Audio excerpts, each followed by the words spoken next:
A gente sabe que a religião é uma das forças mais poderosas da história da humanidade. Mas e se a origem dela não fosse divina, e sim social? Bora mergulhar e desvendar a teoria revolucionária de Émile Durkheim. Olha, essa é uma pergunta que mexe com a cabeça de filósofos, cientistas e teólogos há séculos. De onde vem todo esse poder? Como é que algo consegue inspirar tanta devoção, unir milhões de pessoas e moldar civilizações inteiras? Então, lá no comecinho do século XX, o sociólogo francês Émile Durkheim decidiu encarar esse mistério de um jeito completamente radical. Ele não olhou para cima, para os deuses, buscando respostas. A tese dele era chocante e, ao mesmo tempo, brilhante. A fonte do poder da religião é a própria sociedade. Para ele, a religião é, antes de tudo, um fenômeno do coletivo, da gente.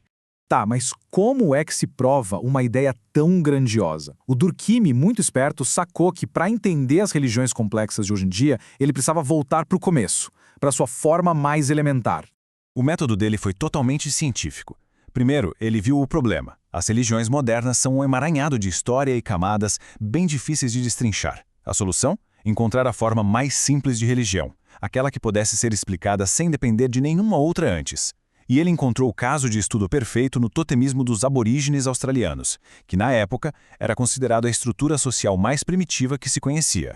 E toda essa investigação acabou virando uma obra monumental, publicada em 1912, que mudou para sempre o jeito como a gente entende o fenômeno religioso. Certo? Então, ao analisar todos esses dados, qual foi a primeira e mais fundamental descoberta do Durkheim? Ele se fez uma pergunta crucial. Será que existe uma característica única, um traço em comum que define absolutamente todas as religiões, em qualquer lugar, em qualquer tempo? E a resposta que ele encontrou foi um sonoro sim. O que define a religião não é a crença em deuses ou espíritos, mas sim uma divisão fundamental do mundo em duas esferas que se excluem totalmente. De um lado, a gente tem o sagrado. São as coisas que são colocadas à parte, protegidas por proibições, que inspiram um sentimento de respeito, até de temor, e elas estão sempre ligadas ao coletivo. Do outro lado, o profano. Esse é o mundo do dia a dia, das tarefas individuais, práticas, do que é comum e ordinário. Então, o ponto central é este. Para o Durkheim, o sentimento religioso só pode existir quando essa linha é traçada. A religião começa no exato momento em que essa separação entre sagrado e profano se estabelece na mente do grupo.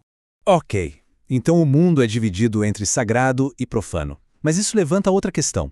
Como essa sensação tão poderosa do sagrado é realmente criada? De onde ela vem, afinal? O Durkheim percebeu que, na maior parte do tempo, os membros de um clã viviam vidas profanas. Eles caçavam, coletavam alimentos, cuidavam de suas necessidades diárias de forma separada, individual. No entanto, existiam momentos especiais. Momentos em que todos se juntavam. Os rituais, as festas, as cerimônias. Nessas horas, a vida individual parava e a vida coletiva tomava o centro do palco. E era aí que a mágica acontecia. Quando o grupo se reunia, agindo e pensando todo mundo junto, em uníssono, algo incrível era gerado. Uma energia que ia muito além de cada indivíduo. Durkheim chamou isso de efervescência coletiva. Sabe aquela sensação de se sentir elevado, poderoso, parte de algo muito maior? É isso. As pessoas perdem um pouco a noção de si mesmas e se fundem com o grupo, sentindo uma força que não parece vir delas, mas de algo externo, superior. Certo, então temos a divisão do mundo e temos essa energia coletiva. Agora, as peças do quebra-cabeça começam a se encaixar, nos levando à revelação final da teoria de Durkheim. Essa energia toda da efervescência coletiva é uma coisa abstrata, meio difusa. Para se tornar real na mente das pessoas, ela precisa ser projetada em algo concreto. Nas sociedades que o Durkheim estudou, esse objeto era o totem, um animal ou uma planta que servia como um emblema do clã. E aqui a gente chega na pergunta de $1 milhão.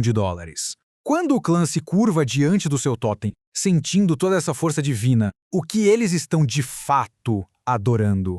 A resposta, nas palavras do próprio Durkheim, é que o deus do clã não pode ser outro senão o próprio clã, mas transfigurado e imaginado. Em outras palavras, a força que eles sentem não é um espírito sobrenatural ou um deus lá nos céus. É a força da própria sociedade, a energia da vida coletiva. O Durkheim chegou a dizer que a sociedade é uma máquina de fazer deuses. Ao adorar o totem, o grupo adora a si mesmo, só que sem perceber. O que é fascinante é como essa ideia, que nasceu do estudo de tribos antigas, se aplica perfeitamente ao nosso mundo moderno, que muitas vezes se diz secular, né? Pensa um pouco. Essa divisão sagrado e profano ainda existe. A bandeira nacional, por exemplo, não é só um pedaço de pano. É um símbolo sagrado porque condensa a identidade e a unidade da nação. Desrespeitar a bandeira é um ato de profanação.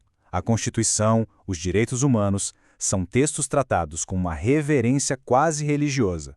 E até o próprio indivíduo na modernidade se tornou um objeto sagrado, o centro de um culto moral.